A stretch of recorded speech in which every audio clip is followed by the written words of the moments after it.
Kerabat sekalian, dunia modern terus berubah sesuai yang kita bayangkan, dan di saat yang sama kita terus dapat peringatan keras di sana dan di sini. Kasih tahu bahwa keseimbangan alam sudah semakin terganggu di belahan dunia.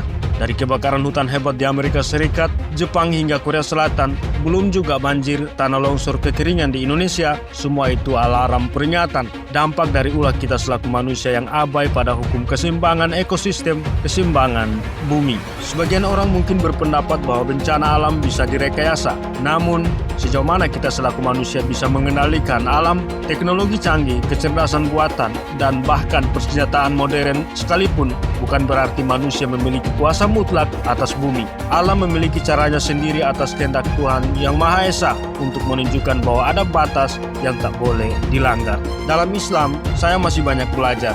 Tetapi setahu saya, ada prinsip kuat tentang bagaimana manusia harus menjaga bumi. Al-Quran menegaskan bahwa manusia diberi amanah oleh Tuhan Yang Maha Esa, Allah Subhanahu wa Ta'ala, untuk merawat lingkungan sekitarnya, merawat hutan, merawat terumbu karang, untuk keberlangsungan manusia itu sendiri. Lalu jangan serakah, jangan rakus ambil sumber daya alam miliknya tanpa syukur dan boros sumber daya dari alam, alias perut satu maunya 1 ton beras dihimpunnya sendiri. Di saat yang sama, banyak tetangga sekitar masih sulit untuk makan. Sudah punya 1 mobil, tapi mau lagi dan lagi. Sudah begitu, pamer di tengah banyaknya masyarakat yang semakin kesulitan mendapatkan akses yang adil atas manfaat pengelolaan sumber daya alam di bawah kekuasaan negara. Korupsi merajalela dan eksploitasi terus menjadi-jadi. Keserakahan manusia untuk merusak keseimbangan ekosistem semakin masif.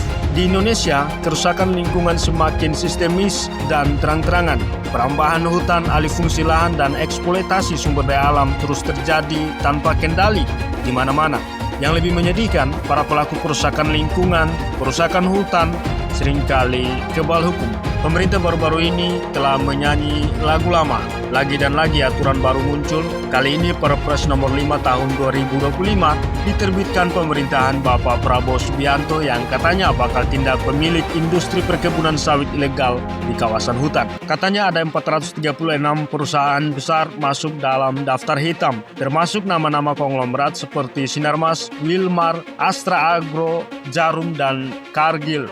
Lantas, apakah daftar hitam itu bakal jadi putih lagi seperti yang sudah-sudah, alias tanpa penegakan hukum? Atau apakah pemerintah memang omon-omon dan ujung-ujungnya negosiasi dengan para konglomerat perkebunan kelapa sawit? Perkebunan kelapa sawit itu industri raksasa yang menguasai jutaan hektar lahan. Pada tahun 2024 saja, luas hutan Indonesia hanya tersisa 95,5 juta hektar atau sekitar 51,1% dari total daratan. Sebagian besar deforestasi diantaranya karena ekspansi perkebunan sawit yang terus menggerus ekosistem alami. Kalau pemerintah kita ikut-ikutan keinginan pengusaha bermain dua kaki, sudah pasti ketidakadilan akan terus terjadi. Pemerintah yang harusnya hadir untuk menindak perusak lingkungan dan hutan justru berkhianat. Yang jadi korban adalah rakyat. Petani kecil buka lahan untuk bercocok tanam seringkali jadi korban, dipenjara dengan tuduhan perusakan lingkungan. Sementara korporasi besar yang jelas-jelas menghancurkan ratusan ribu hektar hutan hanya dikenai denda dan tetap bisa beroperasi. Pasal 110A dalam Undang-Undang Cipta Kerja memberi celah bagi perusahaan perusak lingkungan untuk cuci dosa dengan membayar kompensasi. Alih-alih dihukum, perusahaan-perusahaan itu justru mendapat legalisasi atas pelanggaran yang telah dilakukannya. Sebuah studi dalam jurnal Ekologi tahun 2020 menunjukkan bahwa konversi hutan menjadi perkebunan sawit dan karet di Indonesia telah meningkatkan risiko banjir dan mengancam keberlanjutan lingkungan. Lebih dari 70% habitat harimau Sumatera kini berada di luar kawasan konservasi. Sementara hutan rawa gambut Tripa, salah satu habitat orang utan Sumatera, hancur akibat ekspansi sawit. Lantas, di mana posisi kita? Pemerintah sebenarnya bisa sikat habis seluruh perusak hutan dan lingkungan di Indonesia atas wewenang yang ada. Tapi itulah Indonesia kita. Penghakiman sepihak yang tidak adil terus tumbuh subur. Sanksi pidana pilih kasih hanya untuk orang-orang lemah. Keputusan politik cenderung lebih berpihak pada kepentingan bisnis dibandingkan kepentingan lingkungan dan masyarakat. Di sisi lain, masyarakat terus menjadi korban.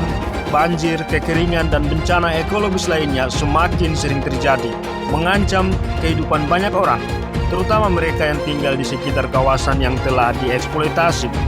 Sampai kapan kita akan terus membiarkan keserakahan mengendalikan kebijakan lingkungan, sementara alam terus memberikan peringatannya?